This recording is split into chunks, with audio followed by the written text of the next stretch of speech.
I know most schools are not closed concept, so I'll probably have more than one door, but this is my, if I had a closed concept room.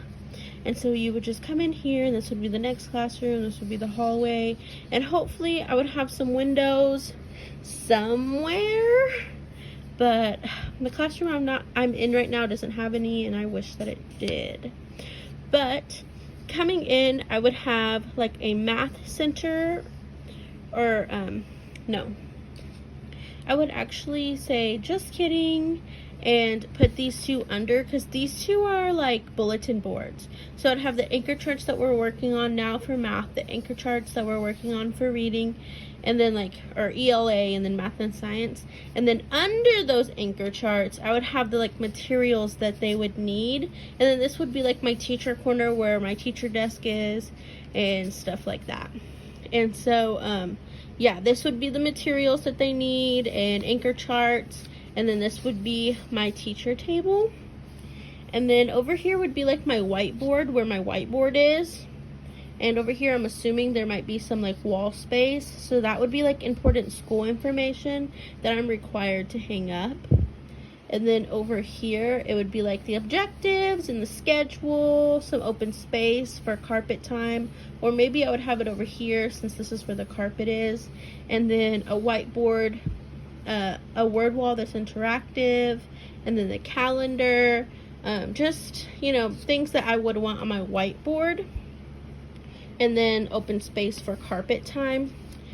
And then I would have a cool down corner, so I'd have like some crayons and like something to relax the kids, maybe a sand timer or something for big emotions or big feelings.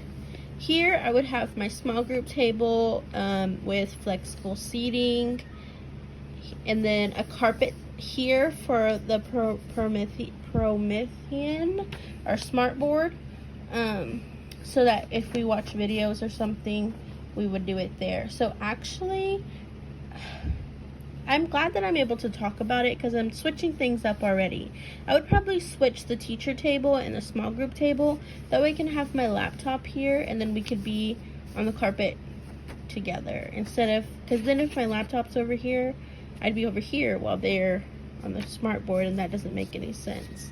Here I would have the bookshelf of the books that we're reading now. So like if we're working on fairy tales, I would have a bunch of fairy tale books. If it's February, I would have Valentine's Day and like Black History Month themed books, just whatever like unit is on, and then have them pick at least one when after they're done book shopping. Here I would have a charging table. This would kind of just be their area.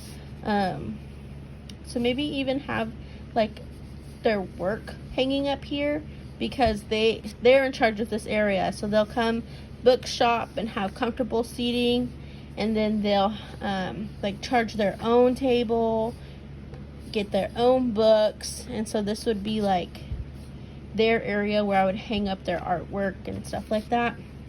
I made my tables like this. Probably I would switch it up, but this kind of made sense in my head, and I would probably even move these more this way. That way they're not so close to each other. I don't know. That's just what I thought. And then over here I had like their cubbies and book bags, storage, teacher cabinet, and I think that's it. But I would try to really, I love the like boho rainbow themes that are happening now. So I'd probably have it like that theme, or superhero. I guess it just depends on the year. I really like superhero, because then boys aren't like, ew, girl colors. But yes, this is my dream room.